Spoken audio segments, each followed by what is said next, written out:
આજે આપણે અહીંયા સૌથી છેલ્લો જે વર્ગ છે એ ડ્યુટેરોમાઇસીટીસ એના સામાન્ય લક્ષણો વિશે ચર્ચા. ડ્યુટેરોમાઇસીટીસ જે છે એ સામાન્ય રીતે અપૂર્ણ ફૂગ તરીકે જાણીતું. કેમ આવું કારણ કે આ ફૂગના માત્ર અલિંગી અને વાનસ્પતિક તબક્કાઓ જ ઓળખી શકાતા.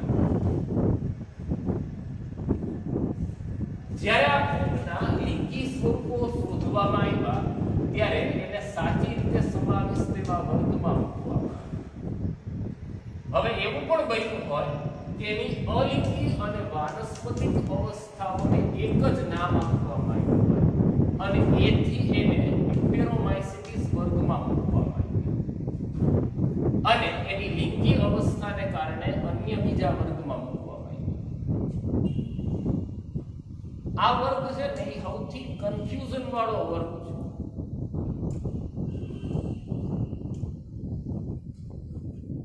તમે આ વર્ગના કેટલાક સભ્યોને ઘણી વખત આસ્કોમાઇસીટીસમાં કે ઘણી વખત એને બેસિડિયોમાઇસીટીસમાં પણ આપણે મૂકી દીધું.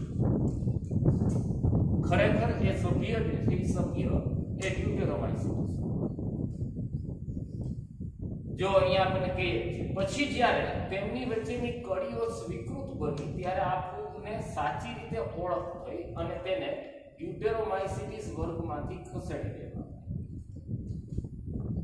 જ્યાં સુધી ડ્યુટેરોમાઇસીટીસના સભ્યોની ચોક્કસ અવસ્થાઓ શોધાય ત્યારે ઘણીવાર તેને આસ્કોમાઇસીટીસ કે બેસિડિયોમાઇસીટીસ વર્ગમાં મૂકી દેવામાં આવે. હજી આજે પણ આ જ વસ્તુઓ થાય છે. કેટલીક વખત ફૂગનું બંધારણ જોતા કે એનો તમે જ્યારે બાહ્ય દેખાવ જુઓ કે એને તમે માઇક્રોસ્કોપની અંદર અવલોકન કરતા હોય ત્યારે તમને એમ લાગે કે એ આસ્કોમાઇસીટીસ કે બેસિડિયોમાઇસીટીસનું સભ્ય છે. પણ જ્યારે ખરેખર એની લિંગી પ્રજનન અવસ્થાઓનું અવલોકન કરવામાં આવે તો ત્યારે આપણને ખબર પડે કે આ તો ડ્યુટેરોમાઇસીટીસના સભ્ય છે.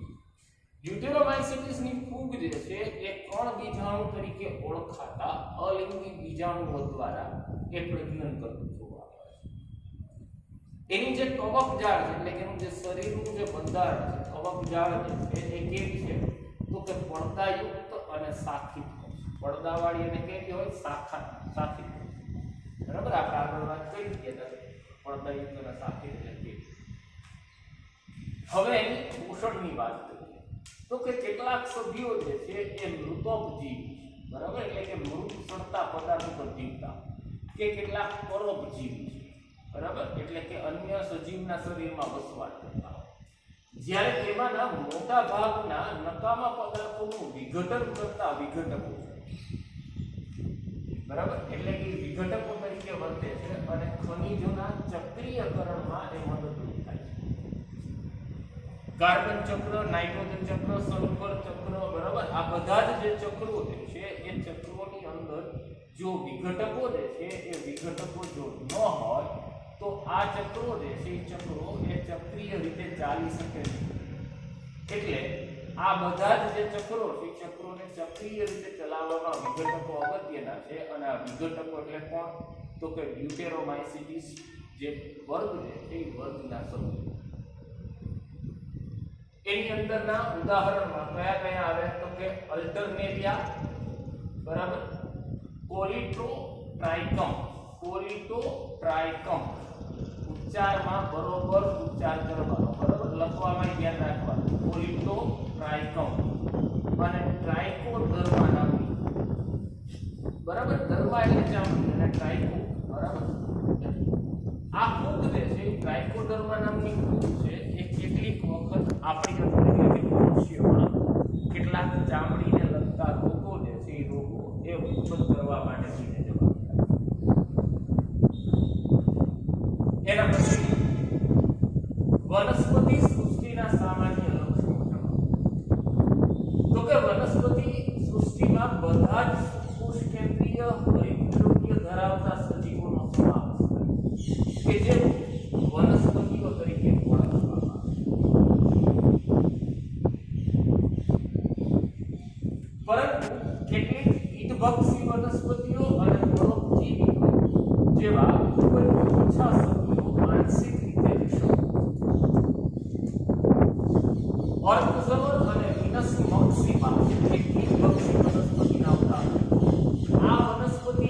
વનસ્પતિ એ પ્રકાશ સંશ્લેષણની પ્રક્રિયા કરે છે, પરંતુ સાથે સાથે એને જરૂરી એવા દ્રવ્યો જે છે, જરૂરી એવા દ્રવ્યો એને મળી રહેતા ન હોવાને કારણે એ એની આજુબાજુમાં જે રખડતા જે કીટકો છે, કીટકોનું એ રક્ષણ કરી જાય, એને ખાઈ જાય, એને પાચન કરી જાય અને એની અંદરથી પદાર્થોને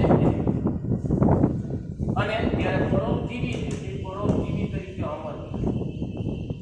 આ એક એવા પ્રકારની વેલ છે કે જે કોઈ પણ વનસ્પતિની ઉપર એ ચડવાની શરૂઆત કરે એટલે સમજી લેવાનું કે એક દિવસ એ વનસ્પતિનું મૃત્યુ નિશ્ચિત છે. એ વનસ્પતિમાંથી જ્યાં સુધી બધા પોષક દ્રવ્યોને શોષી ન લે ત્યાં સુધી આ અમરવેલ છે, અમરવેલ એ પોતાનો વિકાસ તે અટકાવતી.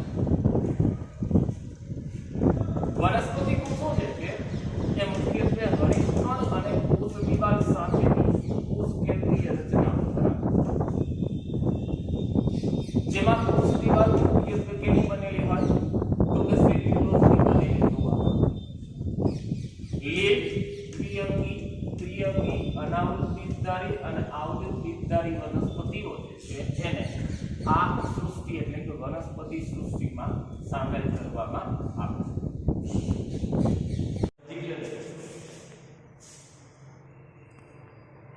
હાલો સ્ટાર્ટ. આપણે ગયા વખતે જે વાત કરતા હતા એમાં વનસ્પતિ સૃષ્ટિની વાત કરતા હતા તો કે વનસ્પતિઓના જીવન ચક્રની અંદર બે વિશિષ્ટ તબક્કાઓ આવેલા આપણને જોવા મળે.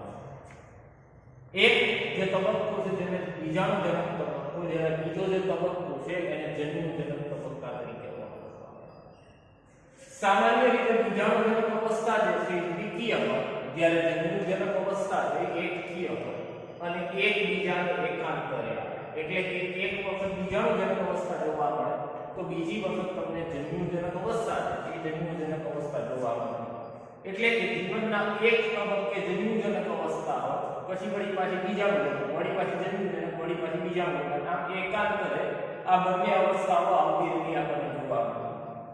એકકીય અને દ્વિતીય તબક્કાઓની સમયવિધિ અને આ તબક્કાઓ જે છે કેવા છે કે મુક્ત જીવ છે જે એકબીજા પર આધારિત છે, એટલે કે જન્યુજનકથી બીજાણુજનક ઉપર આધારિત છે અથવા તો બીજાણુજનક છે એ જન્યુજનક ઉપર આધારિત આપણને જોવા મળે. આ જે વસ્તુ છે એ વનસ્પતિના જુદા જુદા જૂથમાં અલગ અલગ, એટલે કે કેટલાકમાં પહેલા બીજાણુજનક આવતું તો કેટલાકમાં પહેલા જન્યુજનક અવસ્થા આવતી. આ બંને વસ્તુઓ એ દરેક વનસ્પતિ જૂથમાં આપણને અલગ અલગ જોવા મળે. આ પ્રકારની ઘટના જે છે એને આપણે કેના નામથી ઓળખીએ તો કે એકાંતર જનકના નામથી ઓળખીએ. એના પછીનું જે છે એ છે પ્રાણી સૃષ્ટિ. તો કે વિષમકોષી સુકોષ કેન્દ્રીય સજીવો દ્વારા આ સૃષ્ટિ જે છે એને વર્ગીકૃત કરવામાં આવે. જે બહુકોષીય અને એના કોષોની દિવાલ છે એ કેવા હોય તો કે કોષો જે છે કોષો એ કોષ દિવાલ બનાવે. તેઓ ખોરાક માટે પ્રત્યક્ષ કે પરોક્ષ રીતે વનસ્પતિઓ પર આધાર રાખતા જોવા મળે છે. તેઓ તેમના ખોરાકનું પાચન જે છે એ અંતસ્થ ગુહામાં કરે, એટલે કે એની અંદર અન્નમાર્ગની હાજરી, બરાબર, અને એની અંદર સંચિત ખોરાક તરીકે ગ્લાયકોજન અને ચરબી હોય. વનસ્પતિમાં હોય તો કે વનસ્પતિમાં સંચિત ખોરાક તરીકે સેલ્યુલોઝ આવે, અહીંયા ગ્લાયકોજન અથવા તો ચરબી તરીકે આપણને જોવા મળે. હવે જો પોષણની વાત કરીએ તો એના પોષણનો જે પ્રકાર છે પ્રાણીસમ પોષણ આપણને જોવા મળે, એટલે કે ખોરાક અંતઃગ્રહણ કરે. આપણે જે મોઢા દ્વારા ખોરાક અંદર લઈએ એ પ્રક્રિયા છે, એ પ્રક્રિયાને ખોરાક અંતઃગ્રહણની પ્રક્રિયા તરીકે આપણે ઓળખીએ. તેઓ ચોક્કસ વૃદ્ધિ પ્રક્રિયાને અનુસરે છે અને ચોક્કસ આકાર અને કદ સાથે પુખ્તતામાં પરિણમે. વૃદ્ધિનો એક ચોક્કસ આખો સમયગાળો છે કે જેને આપણે અનુસરતી જોવા મળે છે. ઉચ્ચ કક્ષાના જે સ્વરૂપો છે જેના ઉપયોગ મુજબ વિકસિત સંવેદનાત્મક અને ચેતાચાલક ક્રિયાવિધિ છે દર્શાવતા આપણને જોવા મળે છે. તેમાંના મોટા ભાગના કેવા તો કે પ્રજનન કરવા માટે હલનચલન કરવા માટે સક્ષમ છે. લિંગી પ્રજનનની પ્રક્રિયા છે એ મૈથુન ક્રિયા દ્વારા લિંગી પ્રજનનની પ્રક્રિયા થાય અને એ ભ્રૂણ વિદ્યાકીય વિકાસ જે છે એને અનુસરતું જોવા મળે છે. હવે આ પાઠનો સૌથી છેલ્લો તબક્કો વાયરસ, વિરોઇડ્સ, પ્રાઇમ્સ અને લાઇકેન્સ. વિજેકરની જે 5 સૃષ્ટિય વર્ગીકરણ પદ્ધતિ હતી એમાં વાયરસ, વિરોઇડ્સ અને પ્રાઇમ્સ જેવા કેટલાક અકોષીય સજીવો અને લાઇકેન્સનો ઉલ્લેખ કરવામાં આવેલો નથી. હવે આપણે એમાં સૌથી પહેલી વાત કરીએ વાયરસ, બરાબર ને? તો કે એક નાનકડો એવો ખટપટિયો કે જેને કારણે આખી દુનિયાને અત્યારના આપણે બધાને ઊંધા કરી દીધા, બરાબર? સંપૂર્ણપણે આપણે બધાને ચિંતામાં ઘેરાવી દીધા છે. એવો જે વાયરસ, એવો જ એક ઘટક એટલે એ વાયરસ જેને આપણે અત્યારના કોરોના વાયરસ તરીકે ઓળખીએ, બરાબર? તો વાયરસ કોને કહેવાય એના વિશે આપણે સમજ મેળવવા માટે તો કે વાયરસના સંસર્ગમાં જે છે એ વાયરસના સંસર્ગમાં આવતા નથી, તેમ છતાં પણ આપણને એની અસર થાય. આપણે ઈંડા ન હોય ને તોય આપણે એની અંદર ઘૂસી જાય, બરાબર ને? તેઓ સાચા અર્થમાં વાસ્તવિક જીવન ધરાવતા નથી, તેમ છતાં પણ આપણી ઉપર એની અસર થાય. કેવી રીતના એ આપણે જોવાનો પ્રયત્ન કરીએ. આપણે એવા સજીવોને જીવંત કોષ તરીકે સમજીએ કે જેઓ કોષ રચના ધરાવે, બરાબર? જીવંત કોષ આપણે કોને કહીએ તો કે જે કોષ રચના ધરાવતા એના સજીવ કહેવાય. વાયરસ એ અકોષીય સજીવો છે કે જેઓ જીવંત કોષની બહાર નિષ્ક્રિય સ્ફટિકમય રચના ધરાવે છે, બરાબર? હીરો હોય ને, હીરો, બરાબર ને? તો હીરો જે કેવી સ્ફટિકમય રચના છે, બરાબર? તો વાયરસ જે છે એ વાયરસ એના જેવી સ્ફટિકમય રચના ધરાવે છે. એકવાર તેઓ યજમાન કોષને ચેપ લગાડે ત્યારે તેઓ યજમાન કોષના જે વ્યવસ્થા તંત્ર જેનો ભાગ બની અને આપમેળે સ્વયંજન અથવા તો ગુણિત થઈ અને યજમાનને મારી નાખે. વાયરસની તકલીફ એ છે કે જ્યારે શરીરની અંદર જાય ને પછી આપણને ખબર પડે કે વાયરસનો ચેપ લાગ્યો અને અંદર ગયા પછી આપણા શરીરના જે કોષો જે છે એ કોષોને ખાઈ જાય છે અને પોતાની સંખ્યામાં વધારે. હવે વૈજ્ઞાનિકો જે છે એ વૈજ્ઞાનિકો આ વાયરસ જે છે એ વાયરસ વિશે ઘણા બધા મંતવ્યો છે. કેટલાક એમ કે નિર્જીવ, કેટલાક એમ કે સજીવ. ખરેખર વાયરસ જે છે એ વાયરસ એ સજીવ અને નિર્જીવને વાયરસ જે છે એ વાતાવરણમાં હોય જ્યારે આવા વાતાવરણમાં છે ને ત્યારે કેવા છે નિર્જીવ, પણ જેવા યજમાનના શરીરમાં આપણી અંદર આવે ને એટલે વળી પાછા સજીવ, બરાબર? એટલા માટે જ આપણે વાયરસને સજીવ અને નિર્જીવની જોડતી કડી તરીકે આપણે એને ઓળખીએ.